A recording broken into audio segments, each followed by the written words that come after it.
لاہور میں ایک عورت نے عربی لکھا لباس زیب تن کیا جس پر صرف حلوہ لکھا تھا، اور حلوے کا مطلب عربی میں خوبصورت ہے، لیکن لکھا اس انداز میں ہے جیسا کہ کوئی آیت لکھی ہو۔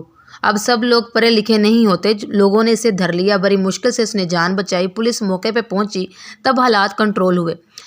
آپ سب لوگ کہہ رہے ہیں کہ لوگوں نے بہت غلط کیا، میرے خیال سے لوگوں سے زیادہ اس فتنہ گر عورت نے خود اپنے ساتھ غلط کیا کہ دنیا کی اور فیشن تھوڑے ہیں جو اس نے عربی لکھا لباس پہنا۔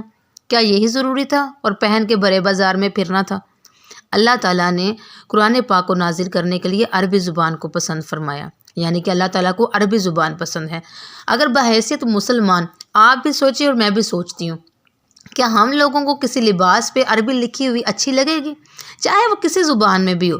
اب اس پہ لکھا ہوا تھا حلوہ، اب آپ لوگ یہ بھی کہہ رہے ہیں جی مولوی جاہل، مولوی یہ مولوی وہ۔ میری بات سنیں، حلوے کا مطلب صرف اور صرف خوبصورت نہیں، اس کا مطلب اور بھی بہت زیادہ زمرے میں آتا ہے، اس کے اور بھی بہت غلط معنی ہیں۔ اگر دیکھا جائے تو اس عورت نے تو خود یہ فحاشی پھیلانے کی کوشش کی ہے اور خود یہ پروپیگنڈا کرنے کی کوشش کی ہے، خود اس نے اپنے آپ کو بے پردگی میں لانے کی کوشش کی ہے۔ لوگوں کو کیوں پوائنٹ آؤٹ کر رہے ہو، لوگوں کو کیوں طنز کر رہے ہو؟ غلطی اس کی تھی۔ اب اگر آپ غلط چیز کو، فحاشی کو سپورٹ کرو اور بچاؤ، اور آپ لوگ دین کو غلط کہو، تو یہ آپ لوگوں کی غلطی ہے، آپ لوگوں کے ضمیر مر چکے ہیں۔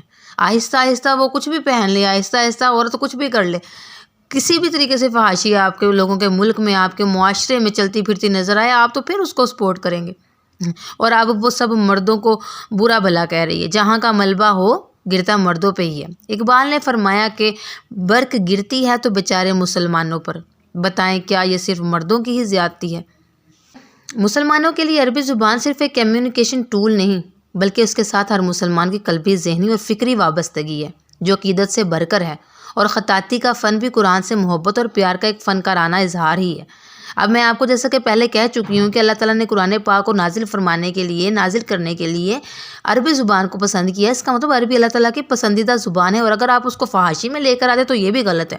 اب مسلمانوں کو اس حساسیت کو نظر انداز کر کے اس طرح کے ڈیزائن والے لباس بنانا سمجھ سے باہر ہے۔ یا تو ڈیزائن بنانے والا کوئی احمق لبریلیا ہے، یا وہ جان بوجھ کر کلمہ گو مسلمانوں سے قرآنی آیات کی حساسیت کو نارملائز کرنے کی کوشش کر رہا ہے۔ ہر دو صورتیں قبیح ہیں اور ایسا نہیں ہونا چاہیے۔ خطاطی فن پاروں میں اچھی لگتی ہے، بازار میں گھومنے والے عام لوگ PhD اسکالرز نہیں ہوتے جو تحقیق کرتے پھریں، اس لیے خواتین سے گزارش ہے کہ وہ حلوے کا اشتہار بن کر نہ گھومیں، بلکہ معاشری اور اسلامی اقدار کو سمجھیں۔ جزاک اللہ خیرا کثیرا۔